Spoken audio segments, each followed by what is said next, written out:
Hi there and welcome. My name is Jason, and the plant that I have to share with you right now is called Hibiscus splendens. This is also known as the pink hollyhock tree, and it is just starting to bloom, and I'm super excited because I planted this last year. It was a small plant in a little 4-inch container, and it's for the first year essentially. It spent all of its energy growing. It didn't really bloom last year, but it grew like a few feet tall.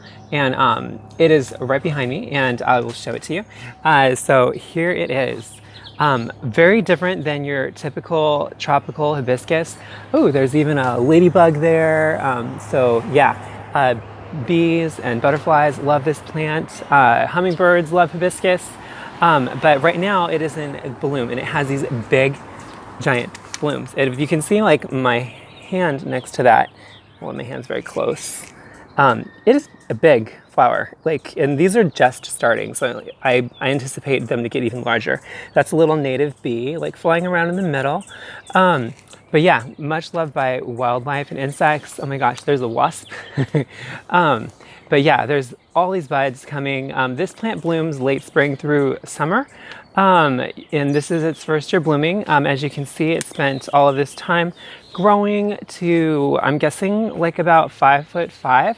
But this plant grows to be about 10 feet tall and 10 feet wide, which is very large, which is why they call it the Hibiscus Hollyhock Tree, is because it's very large. This is from Australia. That's where it originates from. And yeah, these blooms are gorgeous. I love this plant.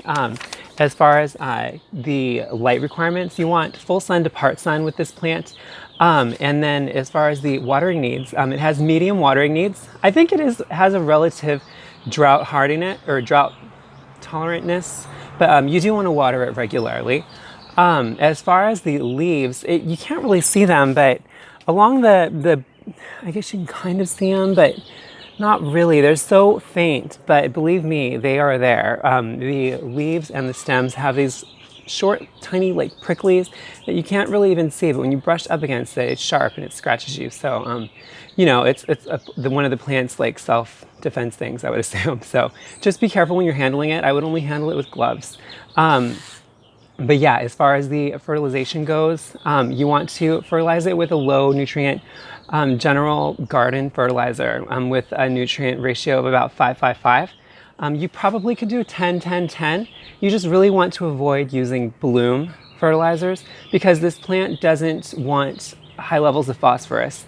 Phosphorus shouldn't destroy your plant, but its high levels of it are not good for this plant in particular. So I would not recommend getting a bloom fertilizer for this plant. As far as the type of soil, you want to plant this in loam or sand or a combination thereof. If you have clay soil, I would amend it. I wouldn't recommend planting it in clay soil. I've never tried it, so you could try it, but it really doesn't want that drainage in the soil. That's what I do know about this plant. As far as the soil pH, it's good for, it desires a 5 to a 7, which is acidic to neutral. So it has some adaptability with the soil pH. As far as propagation, you can sow the seed in the spring or take semi-hardwood cuttings in the fall and propagate it that way. As far as fun facts, it attracts the bees, butterflies, and hummingbirds. I think it's kind of fun in the moon garden because the flowers are so bright. They're like a white pink and they're huge. So under the moonlight, this is going to really stand out, especially the more flowers that it gets. And these are, you can see how the buds start out and then they go to this very, very, do I got that there? Pink, very, very pink, deeper pink color, and then it opens to this brighter pink. But it is a really cool plant. I've been waiting all year for these blooms and it just started blooming.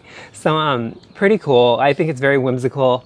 It's an awesome plant. I'm just excited for this to just get larger and larger and just really fill in the space. But yeah.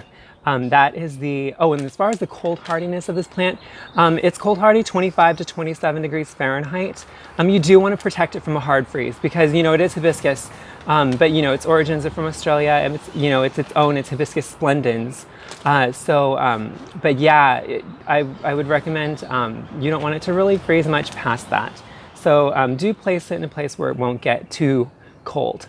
But yeah, any questions, any further questions on Hibiscus Hibiscus splendens, also known as the pink hollyhock tree, please let me know in the comments below. And if you haven't subscribed, please subscribe for updates on my newest videos.